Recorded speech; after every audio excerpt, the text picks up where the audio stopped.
Today's episode of Nerdist News is sponsored by Far Cry 5. Did the internet just fall in love with Ready Player One? Steven Spielberg's Ready Player One is set for release in about 3 weeks, and the film's promo push has been, well, a little rough to say the least. Flubs like the first poster of the film featuring Wade Watt's insanely long leg, last week's posters parodying more popular films that look like they were made by a 6th grader who might have learned Photoshop recently, and the decision to keep TJ Miller in the film after he was accused of some horrifying stuff. They haven't done a lot to get audiences excited about this big-budget Hollywood trip to the Oasis. But is Ready Player One actually a Ready Player Win? On Sunday, Warner Brothers surprised an audience at the South by Southwest Festival in Austin with a screening of the complete film, which, according to reports, was so good, the audience gave it a standing ovation at the end. Fans who left the screening took to Twitter shortly thereafter to let the world know this film wasn't the obscene nostalgia assault that we thought it might be. Well, I mean, it is in some respects, but it's also good? Twitter user @EricCone said, Ready Player One feels like Spielberg watched a ton of Luc Besson movies and decided to outdo them. In terms of pure spectacle, it's the most astonishing thing he's done. Never underestimate Steve. Luc Besson is, of course, known for writing and directing the film Fifth Element and giving us all the treat that is Chris Tucker screaming the name. I miss you, Ruby Rod. And Eric Cohn wasn't the only person named Eric who loved the film. Eric Davis said, Ready Player One is classic Steven Spielberg. It's got references, the ferocious effects, and the great 80s soundtrack. Sure, but also the charm, the heart, the humor, and a fantastic Alan Silvestri score. I loved it, and so did the South by Southwest crowd. Be excited for it.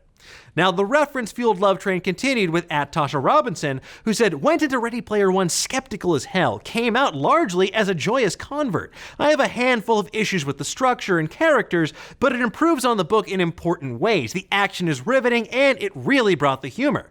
Ready Player One sounds more like Ready Player Fun. Am I right? But seriously, it wasn't all Blancas and Battletoads. A few fans of the screening weren't ready to drink that 1980s Kool-Aid, because that is expired.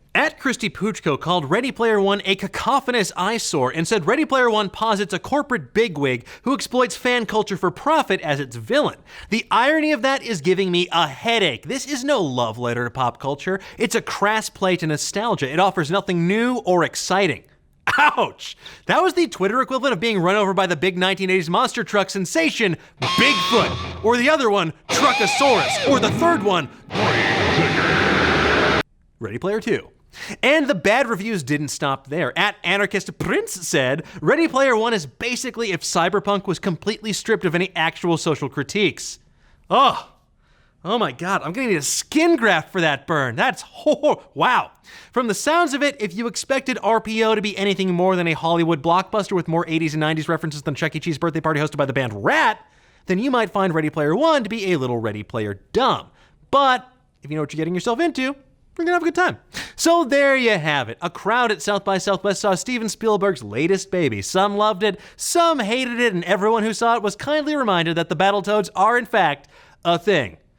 Sorry, GameStop employees. Your life is going to be hell for like a month. With the film due out by the end of the month, you can expect more reviews to come out in the near future. But what do you folks think? Do these reactions make you more excited about Ready Player One? Are you still all in on this journey to the Oasis? Do you really think that people would agree to call something Gunters? No.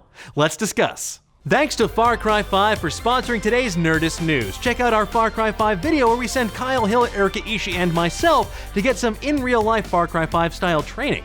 Watch as our favorite nerd geeks learn to fire a sniper rifle, drift like a bootlegger, and train a dog to be our sidekick. Watch our training just in time for Far Cry 5, which comes out March 27th and is available on PS4, Xbox One, and PC. Go to farcry.com to learn more and pre-order now.